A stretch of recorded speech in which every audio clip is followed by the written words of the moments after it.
अस्सलाम वालेकुम व्यूअर्स, मैं हूं मलिक मोहम्मद जहाज़े मैबल एडवोकेट हाई कोर्ट। उम्मीद है आप सब लोग खैरियत से होंगे।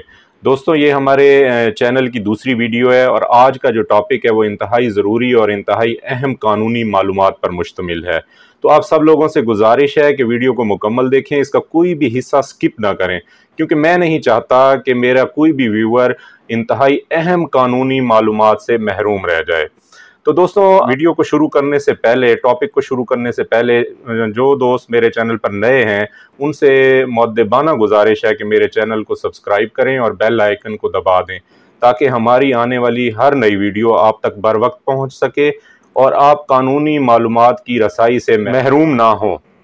दोस्तों, अब आते हैं आज के टॉपिक की तरफ। तो आज का हमारा टॉपिक है कि ज़मीन, जायदाद, मकान, दुकान या प्लॉट खरीदते वक्त फ्रॉड से कैसे बचा जा सकता है, और ऐसे कौन कौन से बर वक्त इक़दामात हैं जो आप कर लें अगर कोई भी इंडिविजुअल या परचेज़र जो प्लॉट, दुकान, मकान या इसके अलावा ज़रई अराज़ी ख़रीदना चाहता है, तो वो इन इक़दामात को अगर कर लेता है तो वो बर वक्त फ्रॉड से बच सकता है। और दोस्तों, इस सिलसिले में शरई अहकामात क्या कहते हैं और कानूनी अहकामात क्या हैं, कानूनी मालूमात क्या हैं, ये हम इस टॉपिक में डिस्कस करेंगे। दोस्तों, प्रॉपर्टी ख़रीदते वक्त चंद अहम बातों का ख़ास ख्याल रखें। अगर आप इन अहम बातों का ख्याल रख लेते हैं तो मैं आपको गारंटी देता हूँ, 100% गारंटी देता हूँ कि दुनिया की कोई ताकत आपके साथ फ्रॉड नहीं कर सकती। दोस्तों, सबसे पहला काम जो आपने करना है वो फ़रोख्त कुनंदा या जिससे आप ज़मीन, जायदाद, मकान, प्लॉट या कोई दुकान ख़रीद रहे हैं उससे ताज़ा तरीन फ़र्द मलकियत मांगें।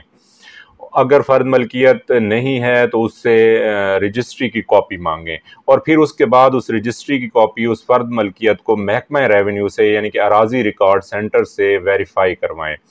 अगर अराज़ी रिकॉर्ड सेंटर बाज़ इलाकों में मौज़े ऑनलाइन नहीं है तो वहाँ पर आप मुतलका पटवारी से फ़र्द की वेरिफिकेशन कराएं, ऑनर का नाम मालूम करें कि क्या ये मालिक है भी सही या नहीं है, और हल्का पटवारी के पास जाकर उससे NEC तलब करें। NEC क्या होता है? Non encumbrance certificate. Non encumbrance certificate ये है कि वो पटवारी आपको रोज़नामचा और अपना रजिस्टर देख के ये बता देगा कि क्या ये अराज़ी जो ये बंदा फ़रोख्त करना चाह रहा है उसके ऊपर कोई लिटिगेशन तो नहीं है, कोई रहन तो नहीं रखा हुआ, वो प्लज तो नहीं है प्रॉपर्टी।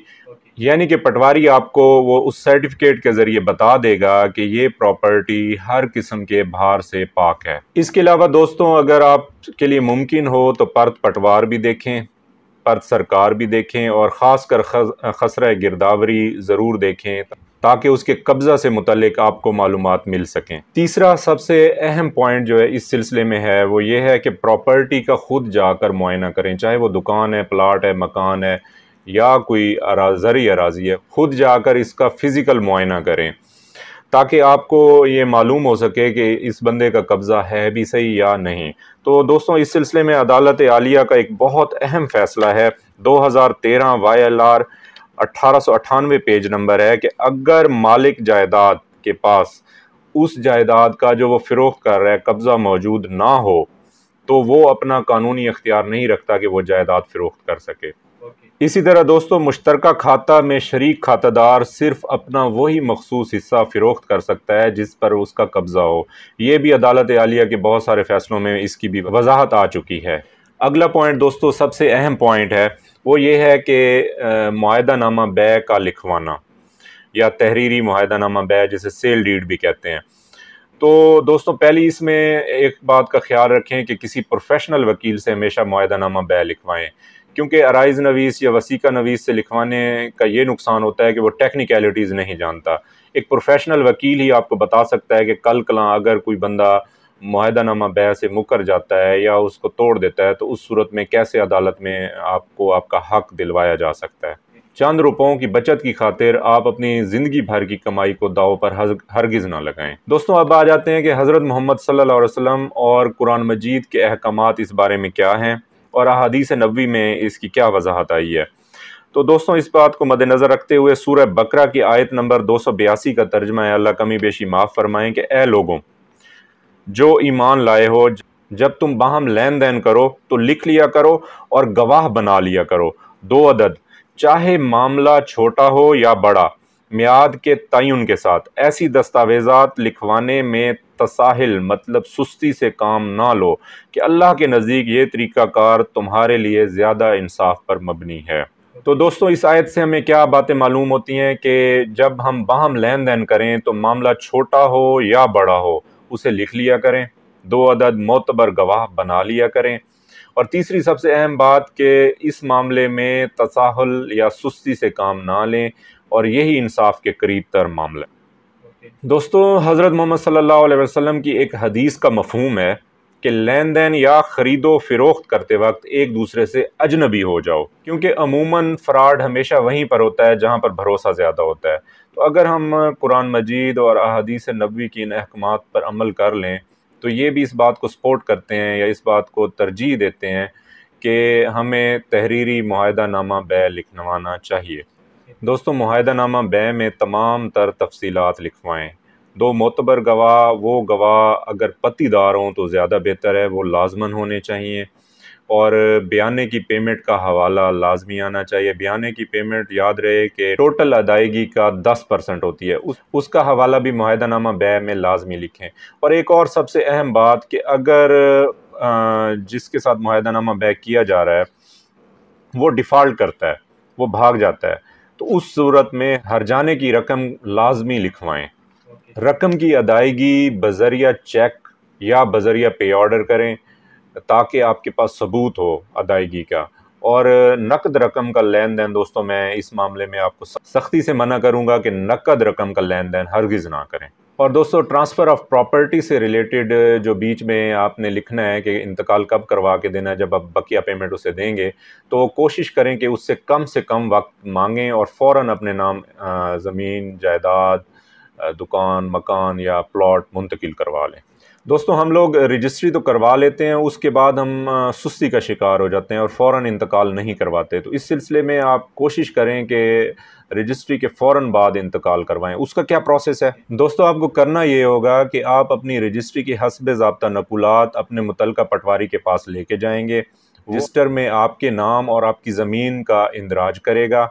اس کے بعد تحصیلدار پرت سرکار میں آپ کی زمین اور آپ کے نام کا اندراج کرنے کے بعد اس پر دستخط کر دے گا، اور اس کے بعد باقاعدہ جلسہ منعقد کرے گا آپ کی پراپرٹی کے اوپر، اور اس کے بعد آپ کے نام انتقال پاس کر دے گا، اور رجسٹر حقداران زمین کے اندر آپ کے نام کا اندراج ہو جائے گا۔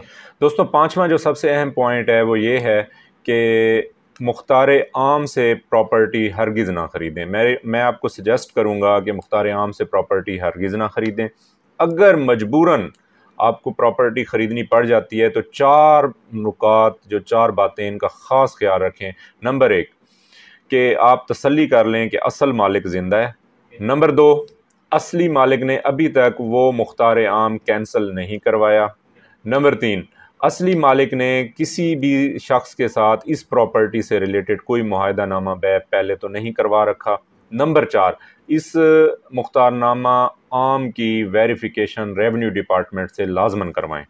دوستو 6واں اہم پوائنٹ یہ ہے کہ جب آپ کسی خاتون سے پراپرٹی خریدیں تو ایک بات کا خاص خیال رکھیں کہ اس کے ساتھ معاہدہ نامہ بیع کرتے ہوئے اس کے بھائی، بیٹے، شوہر یا باپ کو گواہ لازماً بنائیں۔ دوستوں 7واں اور آخری پوائنٹ یہ ہے کہ آج کل بڑے شہروں میں بالخصوص اور چھوٹے شہروں میں بالعموم ٹاؤنز اور ہاؤسنگ سوسائٹیز میں رہائش اختیار کرنے کا ٹرینڈ بڑھتا جا رہا ہے، اور عوام دھڑا دھڑ اپنی جمع پونجی ان ٹاؤنز میں یا ہاؤسنگ سوسائٹیز میں انویسٹ کر رہے ہیں۔ اور سب سے زیادہ فراڈ بھی انہی ہاؤسنگ سکیمز اور ہاؤسنگ سوسائٹیز میں ہو رہا ہے، کیونکہ جوں انسان کا لالچ بڑھتا جاتا ہے توں ٹھگ اور فراڈیے بھی بڑھتے جاتے ہیں۔ اور دوستوں یہ بات فیکٹ ہے کہ موجودہ دور میں عدالتوں میں سب سے زیادہ پینڈنگ کیسز یا زیر التوا مقدمات پراپرٹی کے فراڈ کے سلسلے میں ہی ہیں۔ تو دوستو اگر آپ ہاؤسنگ سکیم میں یا کسی ٹاؤن میں کمرشل یا ریزیڈنشل پراپرٹی خریدنا چاہتے ہیں تو اس سلسلے میں یہ اقدامات ملحوظ خاطر رکھیں۔ ایک تو پہلے میں کچھ چیزیں بتا چکا ہوں، اور اب یہ 2 نکات پلے سے باندھ لیں۔ نمبر 1 سب سے پہلے تو سوسائٹی کی زمین کی ویریفیکیشن محکمہ ریونیو سے کروائیں۔ ویریفیکیشن کا پروسیس میں ویڈیو میں پہلے آپ کو بتا چکا ہوں۔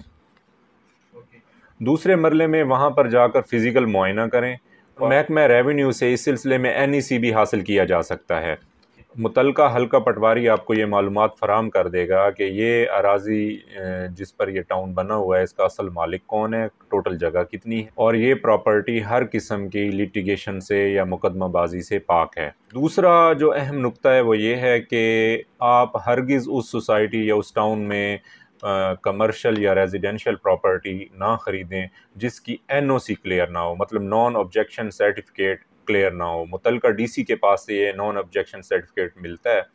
अगर उसकी NOC क्लियर नहीं है तो आप वहाँ पर प्लाट और कमर्शियल प्रॉपर्टी हरगिज़ ना खरीदें। दोस्तों, उम्मीद है आपको आज की वीडियो पसंद आई होगी। ये थोड़ी सी तवील हो गई है, लेकिन ये मामला या इशू ऐसा था प्रॉपर्टी का कि ये वीडियो तवील होना थी, तो इस सिलसिले में पेशगी माजरत। अगर इस सिलसिले में या किसी भी कानूनी मामले पर आपके कोई भी सवालात हों तो वीडियो के नीचे दिए गए कमेंट सेक्शन में मेरे से पूछ सकते हैं या बराह रास्त मुझे कॉल कर सकते हैं। जीते रहें, आबाद।